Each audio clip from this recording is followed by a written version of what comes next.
Hi everyone, this is Wayne Rivers at FBI, where we build better contractors. This week I want to ask a question.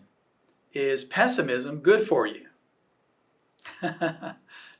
Before we dig in, don't forget about boot camp. So we've got Raleigh boot camp coming up in April. Get your folks signed up. Contact Charlotte for more information. Okay, is pessimism good for you? For caveat, first thing, it probably should not be your default setting, especially in construction. I can't imagine. Contractors are the most optimistic people in the world. I mean, just they think there's nothing they can't do, nothing they can't accomplish, no problem they can't solve. And largely they're right. I mean, they really are quite amazing folks. I don't know how you would even be in construction if you weren't a cockeyed optimist. But there is a place for pessimism, so hear me out here.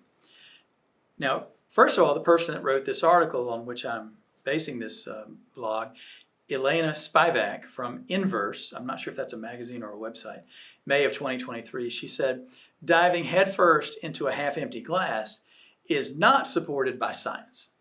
Makes sense. Doom and gloom pessimism, no. That's no way to go through life. Healthy pessimism, defensive pessimism as she calls it, is having lower expectations in the face of uncertainty. It's not a gloomy outlook on life. It pertains to the things that are largely out of our control. So weather, for example. I mean, contractors are, some years are terrific and some years you just can't get jobs out of the ground because the weather is so lousy. That's something out of your control. Being a little bit pessimistic about the weather and building that pessimism into your schedule perhaps, maybe that's a way to get ahead of that a little bit.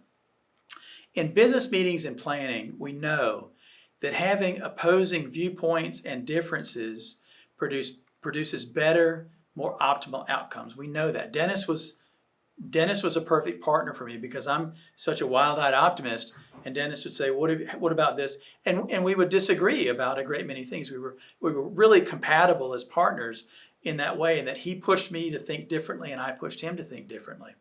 I needed somebody to temper the optimism, or we would have set goals that we never could have achieved, and thank goodness we actually hit them now. But so the lesson from this is diversify your teams so that you include differing opinions, viewpoints, and thinking styles.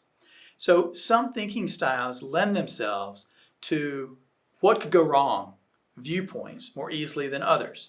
So John Mays, our COO, tends to have a different thinking style than I do, and that again is a great thing because we balance each other out.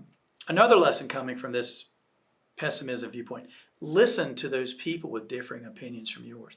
They can add value. I know it's annoying. You as a leader want to go and hurry and rush and get it done. But it's worth listening to those people with differing viewpoints and opinions than yours because they can make a lot of sense and add a lot of value. The third thing is seek a healthy balance of viewpoints. So I guess we've made that point.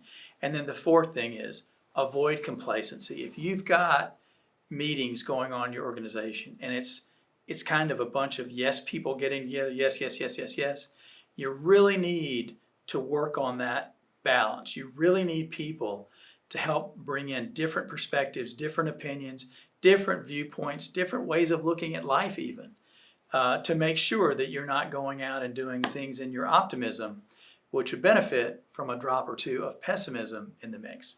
So I'd like to hear what you say. What do you think? Is pessimism good for you? This is Wayne Rivers at FBI, where we build better contractors.